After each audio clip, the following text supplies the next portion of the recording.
Ce présent tutoriel va vous permettre de comprendre comment on peut retrouver les différentes tables qu'on utilise dans le cours, mais avec Excel. Donc, on va essayer de regarder comment on fait pour retrouver les codes Z, les codes de student, les codes en lien avec la loi de Fisher et les codes en lien avec Key2. Donc, si on commence avec la loi normale, donc j'ai mis un petit exemple ici. On a un seuil de 5% et on cherche la code Z reliée. Si vous allez dans votre table de loi normale, la code Z qu'on obtient est 1,645. Pour le faire avec Excel, on utilise la fonction suivante. Égale loi.normale. Et là, on voit qu'il y a plusieurs possibilités.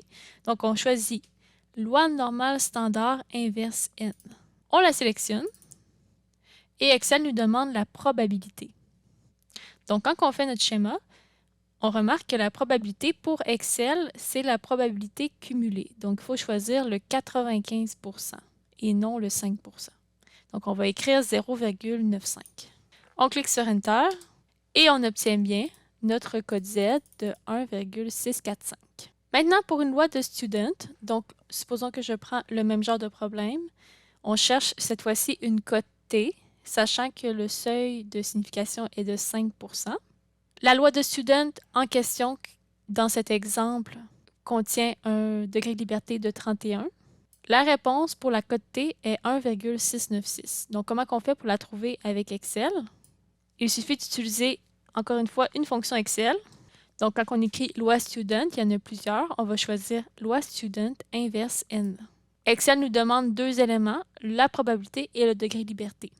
Un peu comme la loi normale, la probabilité, c'est la probabilité cumulée. Donc, c'est tout ce qu'il y a en dessous. Donc, le 95%.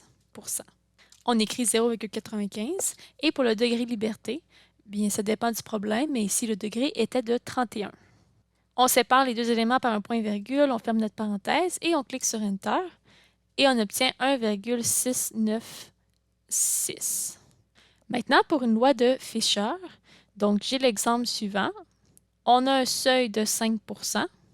On cherche la cote F et on a les éléments suivants. Le premier degré de liberté est 7 et le deuxième est 32. Vous avez la réponse ici. Comment on fait pour le trouver avec Excel? Encore une fois, c'est une fonction. On écrit égal et ici, c'est inverse loi F droite. Excel nous demande la probabilité, le degré de liberté 1 et le degré de liberté 2. Attention ici, la probabilité correspond au seuil, donc au 5%. Donc, on écrit 0,05. On met un point-virgule. On écrit le premier degré de liberté, qui est 7. On met un autre point-virgule. Et Excel nous demande le deuxième degré de liberté, qui est 32. Dans cet exemple, on ferme la parenthèse, on clique sur Enter et on obtient la réponse de 2,313. Finalement, pour retrouver une cote en lien avec le Key2, donc on a le problème suivant. Cette fois-ci, on a un seuil de 5% dans ce problème-ci. Et le degré de liberté en lien avec la Key2 est 4.